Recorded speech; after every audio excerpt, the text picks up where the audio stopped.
समर्थ, श्री स्वामी समर्थ, जय जय स्वामी समर्थ महाराज। श्री स्वामी समर्थ, जय जय स्वामी समर्थ, श्री स्वामी समर्थ, जय जय स्वामी समर्थ। नमस्कार, देव माझं स्वागत आहे।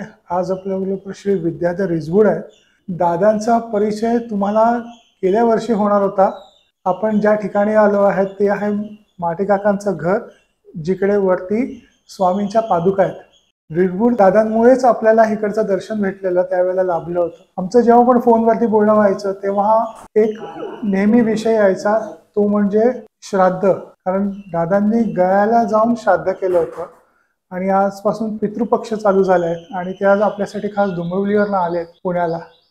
दादा, आपला परिचय द्या। आणखीन हे पितृपक्ष, आणखीन त्याबरोबर गयेला श्राद्ध, काशीला श्राद्ध, कसं आहे की आता सगळे जसे सांगतात की नर्मदा परिक्रमा जायचंय, 1970s पर्यंत सगळे श्राद्ध करायला गयेला, वाराणसीला आणि अलाहाबादला म्हणजे प्रयागराज इकडे असे जायचे। आता जे जातात ते फक्त पर्यटनासाठी जातात, पण त्यावेळेला त्याचं एक स्पेसिफिक रिझन होतं। तुम्ही जरा त्या गोष्टी जरा उलगडून सांगा। मी विद्याधर रिसबूड, लहानपणापासूनच मला धार्मिक आणि आध्यात्मिक कार्याची आवड होती। वयाच्या 8व्या वर्षी मला दत्तात्रयाने अनुग्रह दिला आणि तेव्हापासून मी त्या सेवेतच रुजू आहे। श्राद्ध म्हणजे श्रद्धा। माझेही वडील मी 6.5 वर्षाचे असताना गेले। त्यावेळी माझ्या वडिलांचं सगळं जे कार्य वगैरे होतं, माझी मुंजी झालेली नव्हती, त्यामुळे ते माझ्या काकांनी केलं।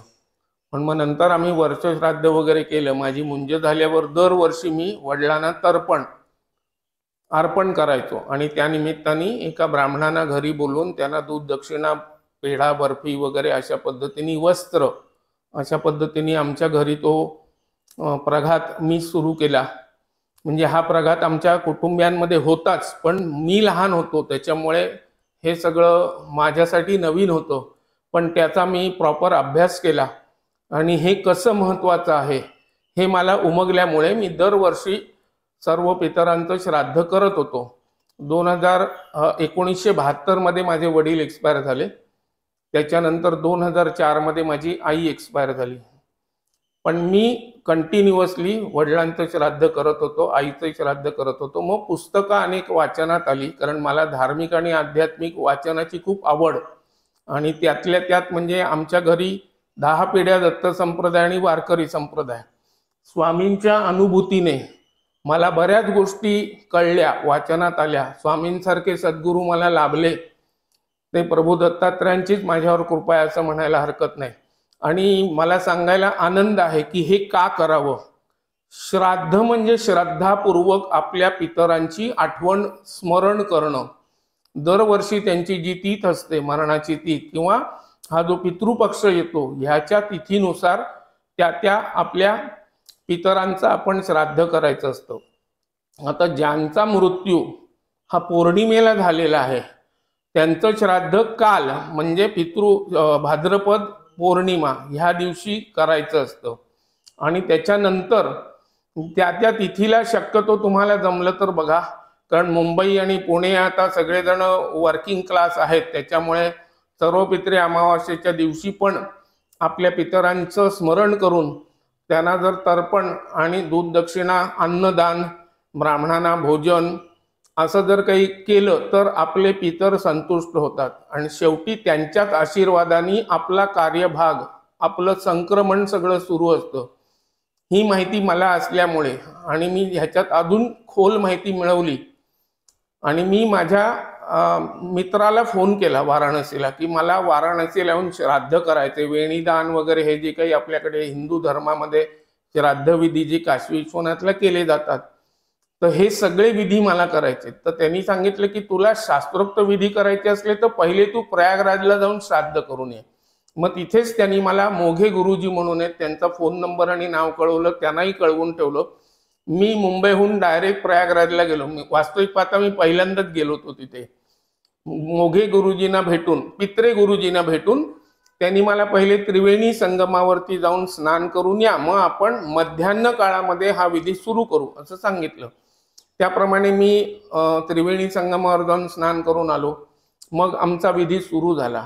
पित्रे गुरुजी जसं सांगत होते, आता आपण जेव्हा पिंड दान करतो तेव्हा प्रयागराज आणि काशी विश्वनाथ येथे भाताचं पिंड करावं लागतं आणि ते जे पिंड असतं ते तुम्हाला एका हातानेच वळावं लागतं. हा सगळा शास्त्रार्थ मला माहीत होता. त्याच्यामुळे मी एका हाताने पिंड सगळी बनवली. पित्रे गुरुजींच्या मार्गदर्शनानुसार त्यांनी मला सांगितलं की बघा, तुमचे वडील, वडिलांचे वडील आणि तुमचे पणजोबा, त्याचप्रमाणे तुमच्या आई, वडिलांची आई आणि पणजी, असं रिजबूड कुलातल्या लोकांचं करायचं. त्याच्यानंतर वडिलांचे चुलत भाऊ कोणी गेलेत का, तुम्हाला मामा किती, मावशा किती, आत्या किती, ही सगळी चौकशी केल्यावरती साधारणतः मी 90 पिंड बनवली. कारण ह्याच्यामध्ये त्यांच्या सांगण्यानुसार आता मला 3 मावशा, तिन्ही मावशांचे मिस्टर, 3 मावशा, तिन्ही मावशांचे मिस्टर गेलेले होते आणि मावशा पण निवर्तलेल्या होत्या. मला 4 मामा, त्यातल्या एकाच मामाची पत्नी आता जिवंत आहे, बाकी 4 मामा आणि त्यांची पत्नी म्हणजे 3 माम्या ह्या निवर्तलेल्या. जसं रिजबूड कुलामध्ये माझे वडील, आजोबा आणि पणजोबा, तसंच माझ्या मातुल घराण्यातून माझी आई, तिची आई आणि तिची सासू म्हणजे माझ्या आईची आजी, माझी पणजी, अशा सगळ्यांचं नामोल्लेख त्याच्यामध्ये करून त्यांना विधी तो करायचा होता, म्हणजे तर्पण द्यायचं होतं. त्याप्रमाणे मला पित्रे गुरुजींनी सांगितलं की तुझे काका, आत्याचे मिस्टर, काकू, हे असे सगळी लिस्ट तुम्ही बनवले का? म्हटलं माझी तोंडपाठ आहे सगळी लिस्ट. त्याप्रमाणे मी ती सगळं जवळजवळ 90 पिंड बनवली. दादा, एक विचारायचं होतं की जर आपल्याला कोणा नातेवाईकाचं नाव माहिती नसेल मग त्यावेळेला काय करता? आता हा प्रश्न बऱ्याच जणांकडे येतो.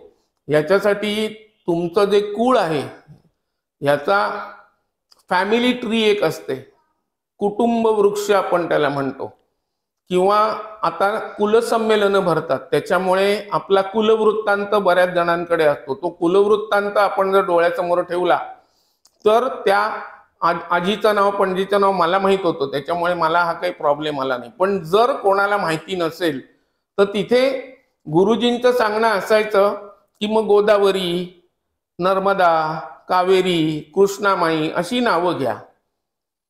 पण त्याप्रमाणेच पुरुषांच्या बाबतीत म्हणजे आजोबा पण, आता ही सगळी नावं मला माहित होती. नाही तर मग तिथे महादेव, शंकर, दत्तात्रय अशी नावं घेतलेली चालतात. जसं आपण आपल्या सर्व नाते म्हणजे आईचं मातुल घराणं आणि आमचं रिजबूड घराणं, याप्रमाणे चुलत भावंड माझी, यापैकी कोणी गेलंय का, मग त्यांचंही नावानी आपण पिंडदान तिथे करायचं असतं. त्याप्रमाणे तुम्हाला मिळालेले परात्पर गुरु, तुम्ही ज्यांना सद्गुरू मानता असे सद्गुरू, आणि त्याचबरोबरीने तुमच्या घराण्यामध्ये, तुमच्या घरामध्ये जे दरवर्षी सर्व धार्मिक कृत्य करायला येणारे जे वेदशास्त्र संपन्न गुरुजी असतात ते जर गेलेले असले तर त्यांच्याही नावाने पिंडदान आपल्याला करायचं असतं. त्याप्रमाणे पित्रे गुरुजींनी अजून एक गोष्ट मला सांगितली की तुमचे आप्त स्वकीय.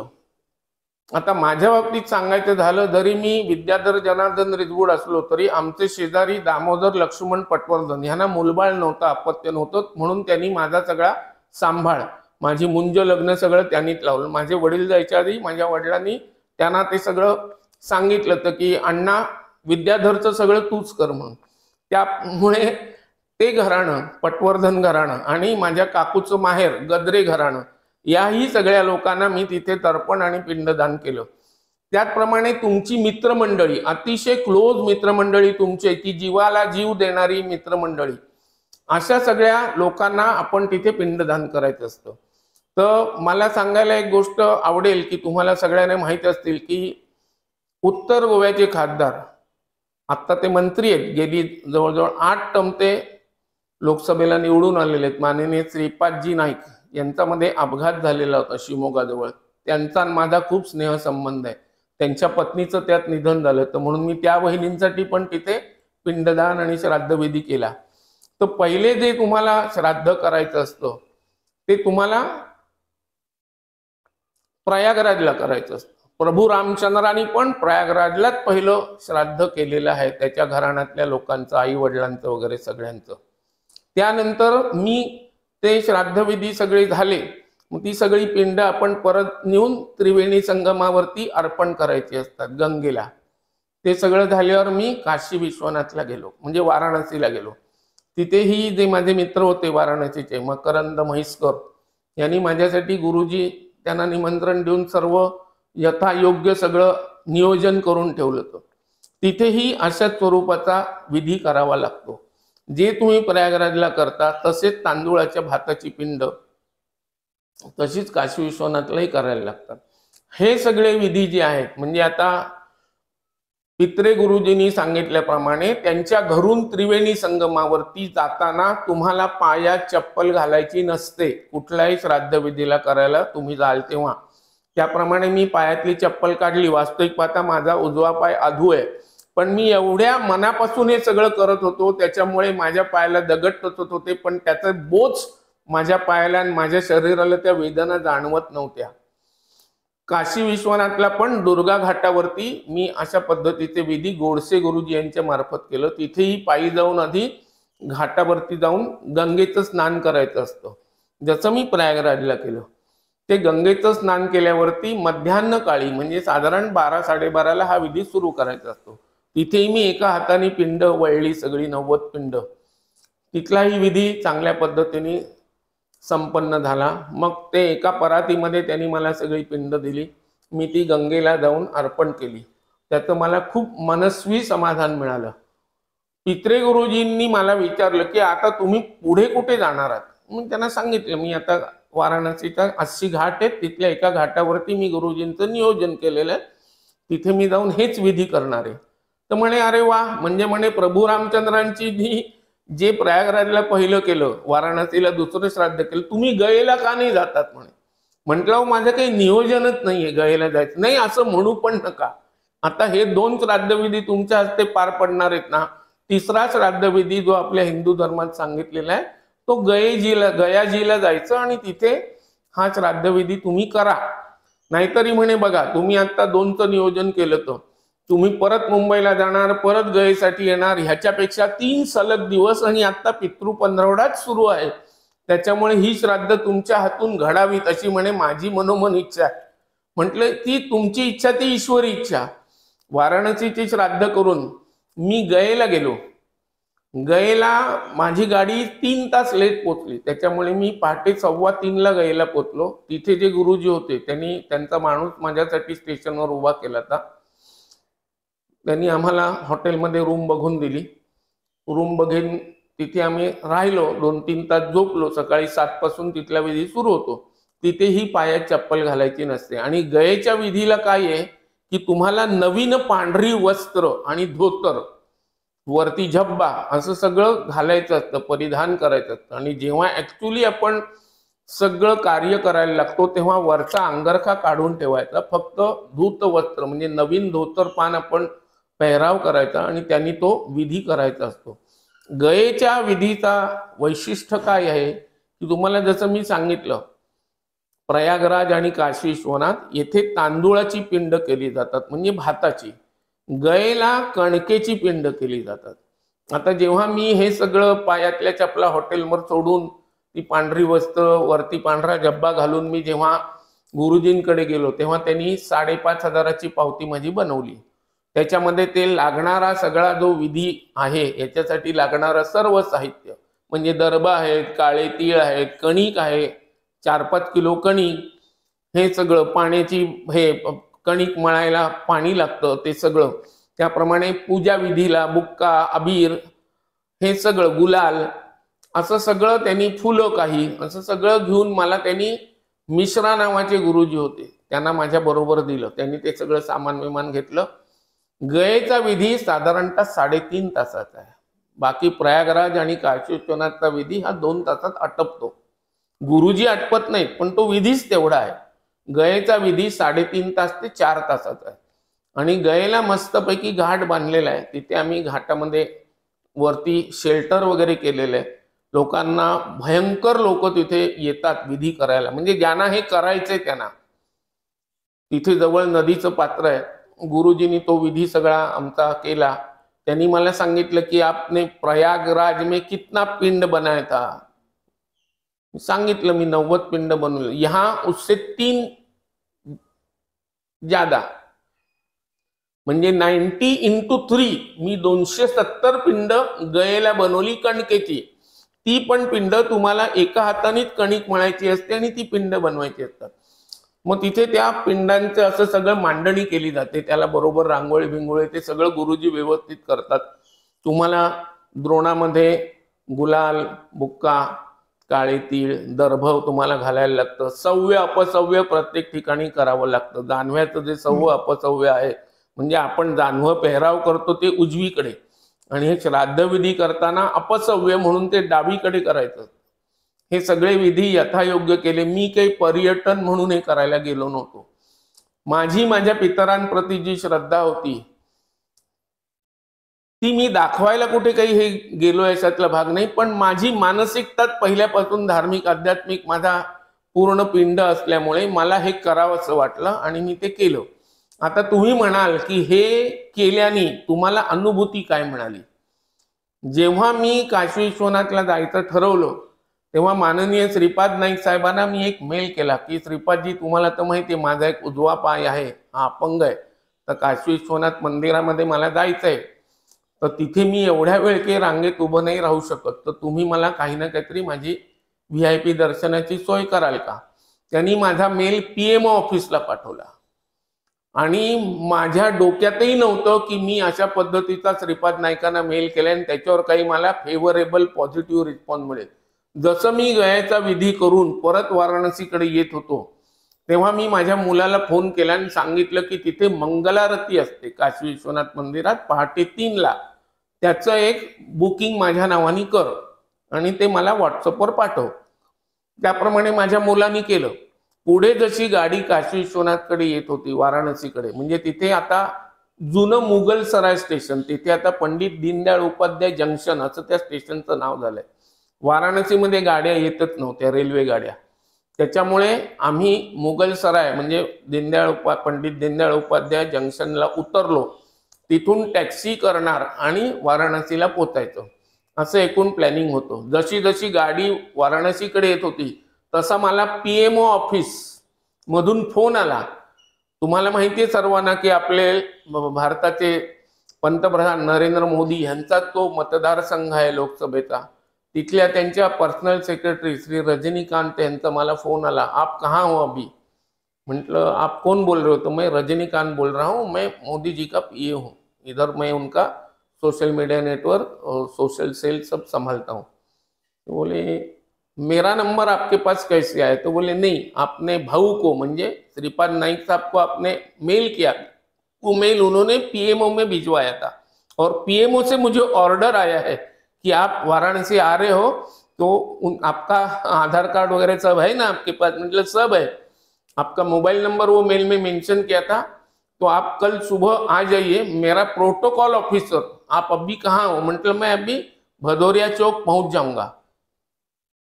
मेरा प्रोटोकॉल ऑफिसर है, PMO प्रोटोकॉल ऑफिसर आपको मिलने के लिए आने वाला है, आपका नंबर मैं उसको दे देता हूँ. शिवम दुबे हे त्याचं नाव होतं त्या प्रोटोकॉल ऑफिसरचं. जसं मी भदौरिया चौकात पोचलो तसे तो आला माझ्याजवळ, कारण माझा फोन ट्रॅक करत होते. त्याच्यामुळे त्यांना बरोबर कळलं की मी कुठल्या कारमधून येतोय परत. तिथे ते आल्या आल्या त्यांनी मला नमस्कार केला आणि मला सांगितलं की आपके बारे में PMO प्रोटोकॉल का मैं ऑफिसर हूँ, तो आपका रहने का इंतजाम बंगले में किया हुआ है और आपके लिए गाड़ी में मंगाता हूँ. त्यावेळी साधारण 11:30 ते 12 वाजले ते रात्रीचे. मी म्हटलं देखो भाई साहब, आपको सिक्योरिटी है, 4 CRPF के जवान बॉडीगार्ड करके आपके साथ रहेंगे. म्हटलं मैं क्षमा चाहता हूं, आप वो सिक्योरिटी गार्ड को रिहा कर दो, मेरे लिए सिक्योरिटी की कुछ जरूरत नहीं. मैं काशी विश्वनाथ जी का दर्शन करने आया हूं, तो काशी विश्वनाथ मेरी तरफ देखेंगे, उनका आशीर्वाद मेरे पीछे करके मैं यहाँ आ पा रहा हूँ. फिर आप बंगले की जरूरत नहीं, आप मुझे यहाँ अच्छा होटल दे दो, मेरे पास पैसा है, मैं फुकट कुछ नहीं लूंगा सेंट्रल गवर्नमेंट से, मुझे फ्री कुछ भी नहीं चाहिए. अगर मैं फ्री आपका कुछ सर्विसेज ले लूं तो मुझे पाप लग जाएगा, ऐसी मेरी धारणा है। तो काशी विश्वनाथ जी के दर्शन के लिए अभी मैं आया हूं, तो मैं मेरे खिसे से ही पैसा खर्च करूंगा। मग त्यांनी मला चांगलं हॉटेल दाखवलं, तिथे मी गेलो, सामान बिमान ठेवलं, पहाटे 2ला आंघोळ केली आणि 3ला काशी विश्वनाथच्या दर्शनाला गेलो। आता हे कसं घडलं? हे पितरांचे आशीर्वाद, जे मनापासून 3 दिवस पितृपंधरवड्यामध्ये माझ्याकडून ही सेवा केली गेली श्रद्धापूर्वक, त्याचे आशीर्वाद म्हणा काही म्हणा। तिथे गेल्यावरती त्यांचा PRO जो असतो अखिलेश यादव म्हणून, तो तिथे हजर होता। गेट नंबर 4ने त्यांनी मला आतमध्ये घेतलं आणि मला सांगितलं की मेल में तो आपका अभिषेक लिखा हुआ है, तो आज दोपहर को 3 बजे आपका अभिषेक करेंगे। म्हटलं नहीं पंडित जी, मैं ब्राह्मण हूँ, हमारे घर में 12:30 के बाद हम लोग भगवान को भोग भी चढ़ाते नहीं है, तो फिर अभी कैसा करें? मैं बोला रहने दो, मुझे दर्शन मिल गया, बहुत हो गया। तो बोले त्यांना ती 300 रुपयाचं कूपन दाखव। अरे भाई साहब, इसकी क्या जरूरत थी, अभी तो आप। म्हटलं मुझे कहाँ मालूम था, PMO प्रोटोकॉल से मेरे लिए इतना इंतजाम हो रहा है, नहीं आप कल सुबह भी वैसे ही आ जाओ। मग त्यांनी मला मंगलारती घ्यायला सांगितली। मंगलारती झाल्यावर म्हणले माझ्या केबिनमध्ये परत या। परत गेल्यावरती त्यांनी तिथे एका ब्राह्मणाला बोलवून ठेवलेलं होतं पुरोहितांना, सांगितलं साहब का गर्भगृह में जाके अभिषेक करना है, PMO से ऑर्डर आया है मुझे। मी जे कधीच इमॅजिन केलं नव्हतं, कारण गर्भगृहामध्ये अभिषेक करायला मिळणं ही माझ्या जीवनातली सगळ्यात मोठी अनुभूती। हे पितरांचं श्राद्ध केल्यामुळे मला त्यांचे आशीर्वाद मिळाले, मला ते करायला मिळालं, अशी माझी अगदी प्रामाणिक धारणा आहे। बरं, पुढे काय असतं की श्राद्ध का करावं? भगवद्गीतेमध्ये एक चांगला उल्लेख आहे। तुम्ही बघाल तर आता हल्ली अनेक जातींमध्ये, अनेक धर्मांमध्ये तुम्हाला माहितीच असेल लव जिहाद, हिंदू मुलगी मुस्लिम मुलगा यांचे विवाह होतात, किंवा 4 वर्ण आपल्याकडे, ही 4ही वर्णांमध्ये कोणाचेही कोणाशी लग्न व्यवस्था होते। ह्याच्यामुळे भगवद्गीतेत सांगितल्याप्रमाणे वर्ण व्यवस्था पूर्णपणे ॲबॉलिश होत आलेली आहे, उद्ध्वस्त झालेली आहे। आणि जर त्यातूनही तुम्ही जर श्राद्धविधी केले नाही तर कुळधर्म नष्ट होतो घराण्याचा, कुलस्त्रिया बिघडतात, वर्ण संकर होतो। हे सगळं होऊ नये म्हणून मी हे 3 दिवसाचे श्राद्धविधी पितृपंधरवड्यात केले आणि याचा मला प्रचंड आनंद आहे। काशी विश्वनाथाचं प्रत्यक्ष गर्भगृहात जाऊन मला पंचामृती अभिषेक करता आला, हे तर मी कधीच विसरू शकत नाही। धन्यवाद। काका, आता सांगा, आपण गयेला आणखीन या ठिकाणी जाऊन उत्तर प्रदेशमध्ये जाऊन करतो, तिकडे समजा उत्तर प्रदेशचा व्यक्ती आहे, बिहारचा व्यक्ती आहे, तो जाऊन तिकडे करतो, समजू शकतो।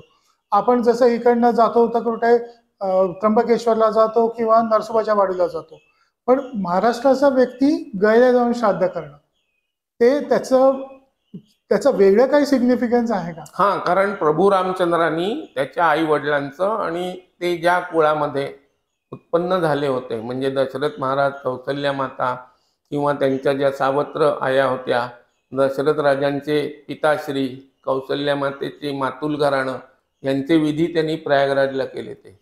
त्याच्यानंतर त्यांनी तोच विधी, श्राद्ध कर्म विधी हा वाराणसीला केलेला होता। आता सध्या 80 घाट म्हटलं जातं ना, तिथे हा कुठेही तुम्ही विधी करू शकता। त्याचप्रमाणे त्यांनी गयेला जाऊन पण हे विधी केले ते। मग प्रभू रामचंद्रांचा तर मी भक्त आहे, संपूर्ण भारतवासी आहे, आपण प्रभू रामचंद्रांचे भक्त आहोत, तर माझ्या देवाला मी फक्त फॉलो केलंय।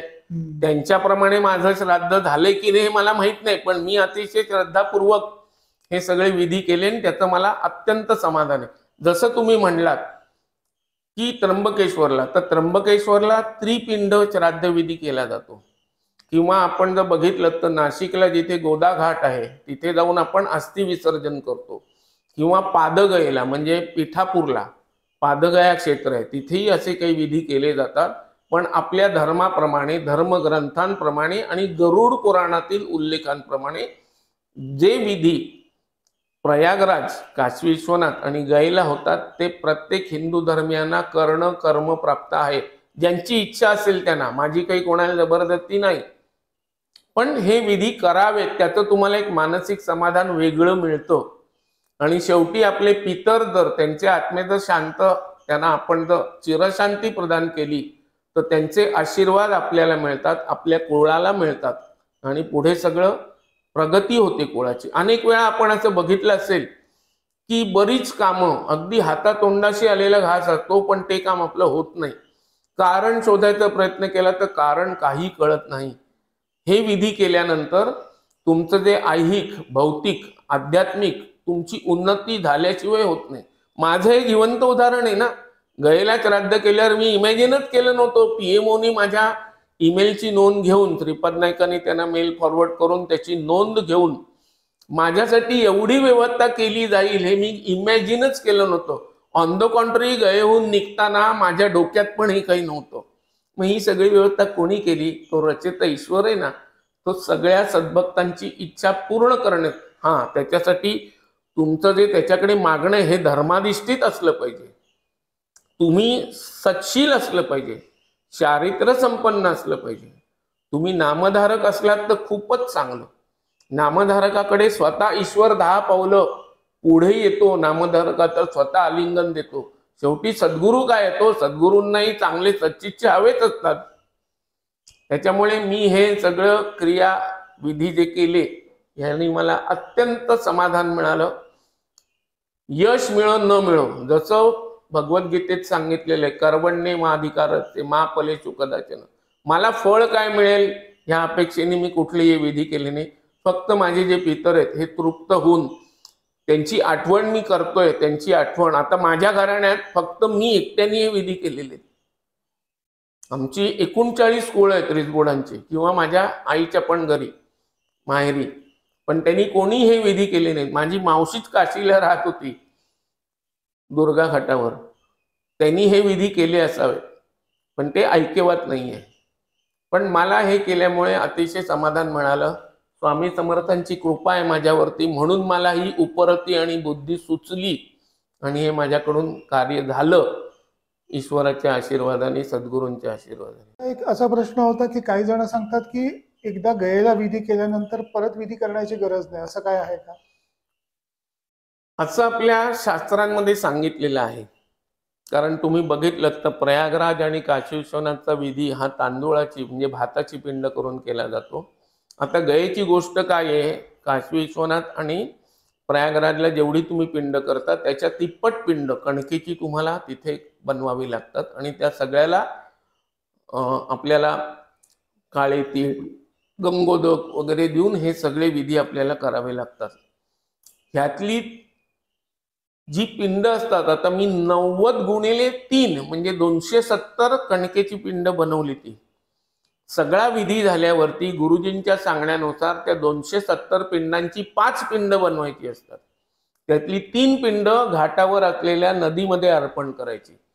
एक पिंड विष्णुपाद म्हणून आहे, म्हणजे साधारणतः 150-200 पायऱ्या चढून विष्णूचं पाऊल जिथे होतं पडलेलं गयेमध्ये, त्या ठिकाणी नेऊन तुम्हाला एक कणकेचं पिंड विधी झालेलं तिथे अर्पण करायचं. आता तिथले गुरुजी इकडचे गुरुजी सगळे एका माळेचे मणी आहेत. शेवटचं जे पिंड आहे हे वडवानल वृक्षाला तुम्हाला अर्पण करायचं. मलाही तिथल्या पूर्वतांनी हेच सांगितलं, देखो बाजू में वड का पेड़ है, इधर अर्पण करो. पण मला सगळी माहिती होती, त्याच्यामुळे मी त्यांना सांगितलं नाही ये वट वृक्ष में नहीं, वडवानल वृक्ष किधर है, 4-5 हजार साल पुराना, उधर ये 5वां पिंड. मग ते माझ्या बरोबर आले. त्यांना कळलं की हा माणूस असा सोडणार नाही, ह्याला सगळी शास्त्रार्थाची माहिती आहे. मग आम्हाला त्यांनी तिथे नेलं. तिथे जवळजवळ 250 ते 300 पारंब्या त्या एका वडामधून परत जमिनीत रोवल्या गेलेल्या आहेत. त्याचं परत नवीन वटवृक्ष होतोय तयार. त्या एका वडवानल वृक्षाला तुम्हाला एक प्रदक्षिणा मारायला मिनिमम 2 ते 3 मिनिटं लागतात. अशा तुम्हाला 11 प्रदक्षिणा तिथे मिनिमम मारायच्या असतात आणि ते पिंड तिथे अर्पण करायचं असतं. हे सगळं मी पायात वाहन न घालता केलं. माझ्या पायाला भरपूर खडे टोचत होते, ट्रॅफिक जाम होता बऱ्याच ठिकाणी, अनेक संकट म्हणण्यापेक्षा पायाला खडे बोचत होते, चिखल होता बऱ्याच ठिकाणी. तरीही मी शरीराची स्वच्छता, मनाची स्वच्छता पूर्णपणे ठेवून हे सगळे विधी मला करता आले. याचा मला खूप आनंद आहे. मी गयेला पुरोहितानं विचारलं, गुरुजींना विचारलं की इथे प्रयागराज आणि काशी विश्वनाथच्या तिप्पट पिंड का बनवायचे असतात? तर म्हणे तुम्ही आता गयेला श्राद्ध करताय ना, ह्याच्यानंतर तुम्हाला श्राद्ध करण्याची गरज नाही. दरवर्षी तुम्ही सगळ्या पितरांची आठवण श्रद्धापूर्वक करून अन्नदान करा, वस्त्रदान करा आणि तर्पण करायचं असेल तर करा. आता तुमची ही 3 श्राद्ध झाले म्हटल्यावरती तुम्हाला तर्पणही दरवर्षी करण्याची गरज नाही असं त्यांचं म्हणणं आहे. पण तरीही मी उलट म्हणतो, दरवर्षी आपण आपल्या पितरांची रोज जरी आठवण केली तर ते आपल्यासाठी श्राद्ध कर्मच असलं पाहिजे. आणि तुम्ही किती कोणाला धन अर्पण करा, दक्षिणा अर्पण करा, त्याला कधीच समाधान मिळणार नाही. पण जेव्हा तुम्ही अन्नदान करता, गरजूला अन्न देता आपल्या पितरांच्या स्मृतीप्रित्यर्थ, तर त्याचं पुण्य खरंच तुम्हाला मिळेल. तुमच्या पुढच्या 3-4 पिढ्यांचा उद्धार होईल चांगल्या पद्धतीने, कारण तुम्हाला पितरांचे आशीर्वाद आहेत. आणि हे सगळं क्रियाकर्म आपल्या हातून व्हायला, अहो पितरांची आठवण तरी कोणाला आहे हल्ली? हे सगळं तुमच्या हातून व्हायला तुमचं ईश्वराशी अधिष्ठान लागतं, त्याच्याशिवाय हे होत नाही. माझं खूप आहे असं माझं म्हणणं नाही. जेवढं यथाशक्ती मला करता येतात धार्मिक विधी ते मी सगळे करत असतो. मी ना काल एक असंच इंटरव्ह्यू रेकॉर्ड करताना एक रिअलायझेशन असं झालं की आपल्या जन्माच्या प्रसूती वेदना आईने सहन केल्या, पुढचे 5 वर्ष अंगावरती, आईच्या अंगावरती ते मूल राहतं आणि नंतर त्याच्या वडिलांचे संस्कार होतात, परिवाराचे संस्कार होतात, उपनयन संस्कार होतात. हे जे आपली जी घडवड, आपण आता ज्या पोझिशनला स्थितीला आहोत, हे डोळ्यात अंजन घालून या लोकांनी सगळं केलं म्हणून आपण इकडे आहोत. म्हणून आपण त्यांची ती कृतज्ञता व्यक्त करण्याची आपल्याला संधी भेटते. खूप छान मला ते समजून आलं त्या दिवशी रेकॉर्ड केलं तर. दादा आता सांगा की हे सगळं विधी श्राद्ध सगळं ठीक आहे, आता तुम्ही जेव्हा प्रयागराजला जाता त्यावेळेला हे विधी करायला, त्यावेळेला काय आपण सोबत इकडनं घरून घेऊन जायची आवश्यकता असते का? काय आहे का? बघा, माझ्या मते तुम्ही 16 बरोबर नेलत तर चांगली गोष्ट असेल ती. तुमचे नेहमीचे जे पेहरावाचे कपडे, तुमची जी काही रेग्युलर घ्यायची दिनक्रमाप्रमाणे औषधं असतील तर ती. आई वडिलांचे फोटो वगैरे आवश्यकता आई वडिलांच्या फोटोची आवश्यकता नाहीये. त्यांचं स्मरण म्हणजे श्राद्ध आहे. आई वडिलांचा फोटो माझ्या हृदयात आहे, तो प्रत्येकाच्या हृदयात असला पाहिजे. नुसते फोटो लावून काय आहे हो? फोटोला हार घालून तुम्ही जर श्रद्धापूर्वक एक आपलं करायचं, टाकायचं म्हणून जर हे करत राहिलात तर त्यात काही अर्थ नाहीये, ते निरर्थक आहे. पण जर मनामध्ये, हृदयामध्ये तुम्हाला आई वडिलांसाठी, तुमच्या पितरांसाठी जर तुमच्या हृदयामध्ये स्थान असेल तर तुमचा केलेला जो विधी आहे समर्पित भावनेने तो त्यांच्यापर्यंत पोहोचतो, अशी माझी धारणा आहे, विश्वास आहे. दादा आता सांगा, हे जे 3 ठिकाणी जाऊन, 3 वेगळ्या शहरात जाऊन विधी केले, त्याच्यामध्ये असं आहे का की कंटिन्युअसली 3 दिवस लागोपाठ हे विधी करायचे असतात, की पितृ 15 गेल्या तिकडे आणि तसे विधी केले, असं काय आहे का? नाही, मी तर मला ईश्वरी इच्छेमुळे पितृ 15 हे विधी माझ्या हातून घडले. तुम्ही कधीही अशा पद्धतीचे विधी केलेत, पौष महिन्यामध्ये केलेत तरी चालतात, इतरही कुठल्या महिन्यामध्ये केले तरी चालतात. ह्याच्या मागे सगळ्यात मेन काय आहे? श्रद्धा. श्रद्धा म्हणजे श्राद्ध. पितरांविषयी श्रद्धा मनात असणं हेच श्राद्ध आहे. त्याच्यामुळे पितृ 15 केले पाहिजेत. पितृ 15 केलेले जास्त चांगले. कारण तुम्हाला माहित असेल, चातुर्मासाच्या सुरुवातीला देवशायनी एकादशी असते. देव निद्रस्त असतात आणि पितर खाली पृथ्वीवर उतरतात, म्हणून पितृ 15 आहे. आता गणेशाला वंदन म्हणून भाद्रपद चतुर्थी ते आनंद चतुर्दशी गणपती बाप्पाचं आगमन आपल्या घरात होतं. त्याच्यानंतर भाद्रपद पौर्णिमा, मी जसं सांगितलं की ज्यांचा घरातलं कोणी पौर्णिमेला गेले त्यांचं श्राद्ध पौर्णिमेला म्हणजे भाद्रपद पौर्णिमेला करायचं असतं. पुढे 15 दिवस जे आहेत, प्रतिपदा, द्वितीया, तृतीया असे अमावास्येपर्यंत, सर्व पित्री अमावास्येपर्यंत, सर्व पित्री अमावास्येलाही जरी तुम्ही हे विधी केलेत तरी चालतील. मी तर उलट म्हणतो की तुमच्या मनामध्ये पहिले श्रद्धा उत्पन्न करा पितरांसाठी. तुम्ही प्रयागराज, काशी विश्वनाथ, गया इथे सध्या जाण्याची गरज नाही. तुमच्या मनात श्रद्धा निर्माण झाली की देव तुमच्याकडून हे कार्य करून घेईल. तुम्ही त्यांच्या निमित्ताने तुम्ही अन्नदान वगैरे इतर काही रुग्णसेवा, कोणाला गरजूंना पुस्तकासाठी किंवा त्यांची शाळेची फी भरण्यासाठी असे जरी, किंवा गोशाळेला जरी तुम्ही आर्थिक मदत केलीत, आई वडिलांच्या स्मृतिप्रित्यर्थ, पितरांच्या स्मृतिप्रित्यर्थ, तर ते एक प्रकारे श्राद्ध कर्मच आहे. तुम्ही जेव्हा असं श्रद्धापूर्वक पितरांची आठवण करून जेव्हा विधी करायला लागाल, देव एक दिवस तुम्हाला प्रयागराज, काशी विश्वनाथ आणि गयेला नेईलच आणि तिथून तुमच्या हस्ते ती श्राद्धविधी करून घेतील असा माझा विश्वास आहे. दादा खूप खूप धन्यवाद. आज तुम्ही खूप महत्त्वाची माहिती दिली.